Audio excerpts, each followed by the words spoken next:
नमस्कार दोस्तों, मैं हूं परविंदर सैनी। दोस्तों, अगर हम राजनीति की बात करते हैं तो कई ऐसे मुद्दे हैं जिनको लेकर भारतीय जनता पार्टी हो, कांग्रेस पार्टी हो, इनेलो पार्टी हो, जिनमें कई मुद्दों को लेकर इस समय में तकरार बनी हुई है और कहीं ना कहीं जो है भारतीय जनता पार्टी पर, कांग्रेस पार्टी पर खास तौर पर आरोप लग रहे हैं कि इन्होंने सेटिंग करके सरकार जो है बनाई है। इसी मुद्दे पर चर्चा करने के लिए हमारे साथ है झज्जर से पूर्व जिला अध्यक्ष भारतीय जनता पार्टी के रामचंद्र जांगड़ा जी हमारे साथ है। सर, आपका स्वागत है। धन्यवाद, नमस्कार। मैं आपके चैनल के माध्यम से अपने झज्जर जिले के सभी श्रोताओं का नए वर्ष पर हार्दिक शुभकामनाएं देता हूं। जांगड़ा साहब, तकरीबन सरकार को 1.25 साल का जो है समय बीत चुका है, तो आप इस समय को कैसे देखते हैं? क्योंकि विपक्ष कह रहा है कि काम नहीं हुए हैं और सरकार जो है काम की बात करी कि हमने काम किए हैं। देखिए, 2014 में भारतीय जनता पार्टी सरकार बनी। उस सरकार में माननीय मुख्यमंत्री मनोहर लाल जी को दायित्व दिया गया। उन्होंने बड़ी ईमानदारी से काम किया। लगातार मुख्यमंत्री रहे 9.5 साल। उन्होंने बिना खर्ची पर्ची के लोगों को, युवाओं को नौकरी दी और जो सारे प्रदेश में फेमस रहे। ईमानदारी से जो काम करते हैं उनकी भगवान भी सुनता है और वो क्षेत्र में जाकर लोगों का दिल भी जीत लेते हैं। हरियाणा का जो विकास है मनोहर लाल जी ने किया 9.5 साल में, 90 के 90 हलकों में, चाहे हमारा विधायक था चाहे नहीं था, सबको समान ग्रांट दी, समान कार्य करवाई। दूसरी सरकारें थी, विपक्ष में हम जब बैठे थे, वो अपने चेतों को नौकरियां देते थे, अपने चेतों को ग्रांट देते थे। भारतीय जनता पार्टी के विधायक को ग्रांट नहीं देते थे। लेकिन भारतीय जनता पार्टी ऐसी सरकार है जो तीसरी बार बनी है, वो सबको ग्रांट देती है, चाहे विधायक से कांग्रेस का है चाहे इन लोगों का है, किसी से भेदभाव नहीं करती। हरियाणा एक का नारा देकर सबका साथ, सबका विकास और सबके विश्वास के साथ भारतीय जनता पार्टी काम करती है। जांगड़ा साहब, आप नौकरियों की बात कर रहे हैं, लेकिन विपक्ष तो आरोप लगा रहा है कि आप लोग जो है बाहरी लोगों को नौकरियां दे रहे हैं, जो हरियाणा प्रदेश से बाहर के लोग हैं, प्रदेश के लोगों का हक जो है वो मारा जा रहा है। और ये भी कहते हैं कि आप लोग तो जो है बैकडोर से पैसे लेते हो तब जाकर नौकरियां देते हो। देखिए,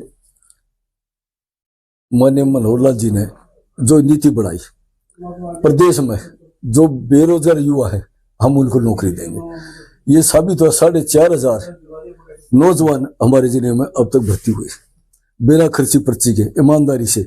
बहादुरगढ़ में अनेक कार्यकर्ता आम कांग्रेस के भी, चाहे लोकदल के भी, वो भी भर्ती हुए हैं जो 1 पैसा भी नहीं लगा है। पहले पर्ची जाती थी और खर्ची भी होती थी, या बिना खर्ची पर सरकार नौकरी दे रही है। हमने ऐसे ऐसे घरों में दीवे जड़े, ये सपने में भी नहीं सोच सकते थे भाई हमारे को नौकरी मिलेगी। मैं लाभार्थियों घरों में गया, 8-10 झुग्गी झोपड़ियाँ थी, उनमें पूछा भी सरकार का लाभ आप लोगों को मिल रहा है नहीं मिल रहा। उन्होंने कहा जिस सरकार ने अच्छा काम करी है, हमारे 5 बच्चे झुग्गी झोपड़िया सरकारी नौकरी मिली है। ये कितनी खुशी की बात। जो भूपेंद्र सिंह हुड्डा, दीपेंद्र हुड्डा लगातार प्रेस कॉन्फ्रेंस कर रहे हैं कि भाई प्रदेश के जो है 70 से 80% लोग जो बाहर के नौकरी लग रहे हैं, प्रदेश के लोगों को नौकरी नहीं मिल रही, तो यहाँ पर उनका हक मारा जा रहा है। कह रहे हैं कि सिविल जज की बात कर लें, इसके अलावा जो अभी अभियंता लगे हैं उसमें भी कह रहे हैं कि 214 में से 185 जो है बाहर के कैंडिडेट हैं। तो ये क्या मामला है? देखो, कांग्रेस के पास कोई मुद्दा नहीं है। ये सिर्फ बात सुनना चाहते हैं, हल्ला करना जानते हैं या धरने प्रदर्शन करना सोचते हैं। ये सरकार की लोकप्रियता देखकर ही घबरा रहे हैं। माननीय मुख्यमंत्री नायब सैनी को 1.25 साल के करीब सरकार में हो गए और ईमानदारी से काम कर रहे हैं। सारे प्रदेश में लोकप्रिय है, जहां भी जाते हैं वहां लोग हजूम खड़ा हो जाता है। नायब सैनी ने ईमानदारी से लोगों को नौकरियां दी हैं और आगे भी देंगे। कितनी नीतियां बनाई है, बेटियों के गृह लक्ष्मी योजना है। ये देखिए, बहादुरगढ़ के लाडी लक्ष्मी योजना, बहादुरगढ़ के 5-6 लड़के जेई भी लगे हैं, एसडीओ लगे हैं, 6 हमारे बहादुरगढ़ के एचसीएस अधिकारी, आईएएस अधिकारी लगे हैं। ये छोटी बात नहीं है। इससे पहले सरकार में एक भी नहीं लगा बहादुरगढ़ का, अब तो 6 आईएएस अधिकारी लगे हैं। एक तो जांगड़ा समाज की लड़की थी, साक्षी जांगड़ा, वह एचसीएस बनी है। वो उसकी माँ कपड़े सिलती थी और जो उनका कोई राजनीतिक बैक नहीं थी, कोई सिफारिश नहीं थी, अपने आप लगी।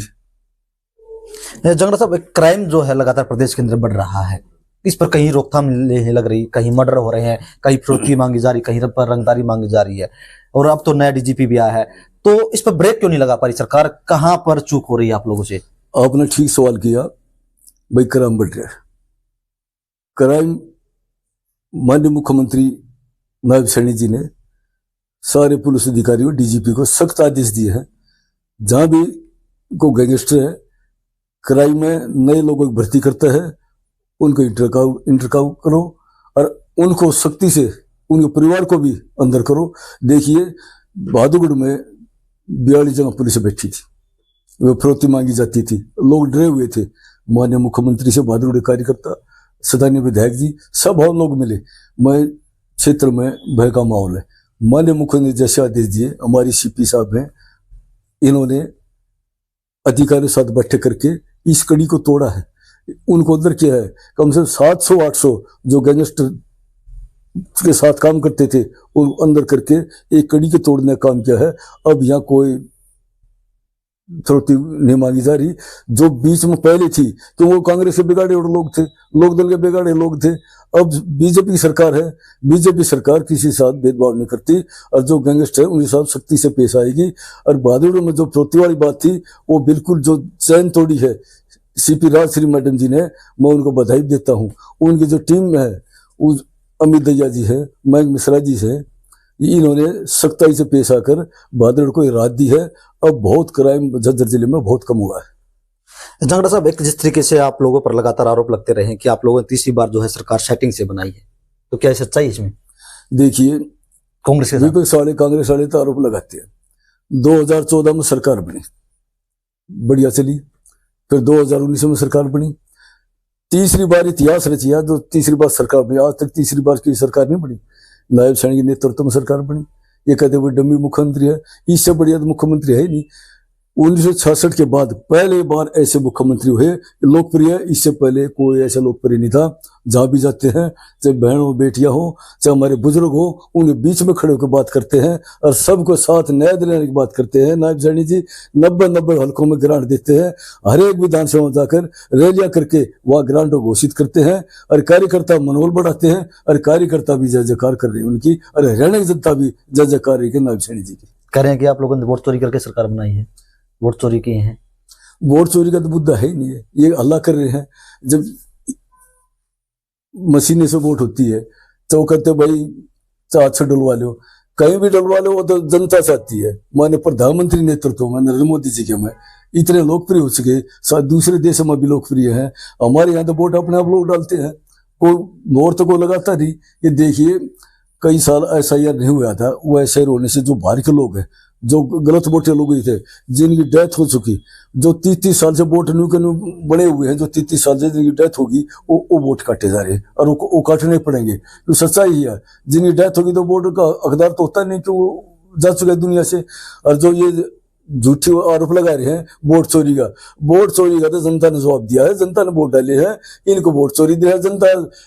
बात जनता सरकार बना रही है, और देख लो बिहार में बना दी, दिल्ली में बना दी, महाराष्ट्र में बना दी, और आगे बंगाल में भी सरकार बनाएंगे। वो जनता सरकार बनाती है, वोट चोरी से नहीं बनती, ये ईमानदारी सरकार बना रही है। जंगड़ा साहब, आपको जिलाध्यक्ष बनाया गया झज्जर का, तो कम समय के लिए आप रहे, तो क्या आपको इस बात का मलाल है कि आपको फिर से जो है एक टर्म और मिलनी चाहिए थी, लंबा समय मिलना चाहिए था? देखिए मैं 16 साल जिलाध्यक्ष रहा, मेरे नेतृत्व में 2 चुनाव लड़े, विधानसभा लोकसभा का। अरे हमने बहुत ईमानदारी से काम किया, सारे कार्यकर्ताओं साथ लेकर कार्यकर्ताओं ने मेरा हौसला बढ़ाया। और मेरे जब बीजेपी को 2000 से पहले थोड़ी वोट मिलती थी, ओम प्रकाश धनखड़ जी को 53,500, कप्तान प्रधान जी को 53,500 करीब, और संजय कबलाना जी को भी, दिनेश कौशिक जो भी, सबको बहुत अच्छा प्रतिशत वोट मिला है। और आगे जो समय आएगा भारतीय जनता पार्टी चारों सीटें जीतेगी। और मेरा जो कार्यकाल जो छोटा रहा, ये 15 जिला अध्यक्ष जो बदले हैं, ये स्वाभाविक प्रक्रिया है, भारतीय जनता पार्टी में चलता रहता। कभी किसी को अध्यक्ष बना दे, कभी की साधारण कार्यकर्ता नीचे उठा गए थर्ड सीट पर बैठा देते हैं और फिर सीट वाला सामने बैठ जाता है। ये देख लो राष्ट्रीय नेतृत्व ने, माने प्रधानमंत्री नेतृत्व में, अमित शाह जी के नेतृत्व में, बिहार के साधारण से कार्यकर्ता को राष्ट्रीय कार्यकारी अध्यक्ष बना के नितिन नवीन जी को, ये बहुत बड़ी बात है। जो मौजूदा जो जिलाध्यक्ष है विकास वाल्मीकि जी, क्या आपको लग रहा है कि वो ठीक काम कर रहे हैं, या लग रहा है कि कहीं पर चूक हो रही है उनसे? हम विकास वाल्मीकि के साथ मिलकर काम कर रहे हैं और अच्छा काम कर रहे हैं और अच्छा काम करेंगे। तो चलिए दोस्तों, कहीं ना कहीं जो पूर्व जिलाध्यक्ष है उनका यही कहना है कि पार्टी अच्छा काम कर रही है और जो मौजूदा जिलाध्यक्ष हैं वो भी अच्छा काम कर रहे हैं और वो सबके साथ मिलकर काम करना चाहते हैं। जांगड़ा साहब, हमसे बातचीत करने के लिए आपका बहुत बहुत धन्यवाद। धन्यवाद सर।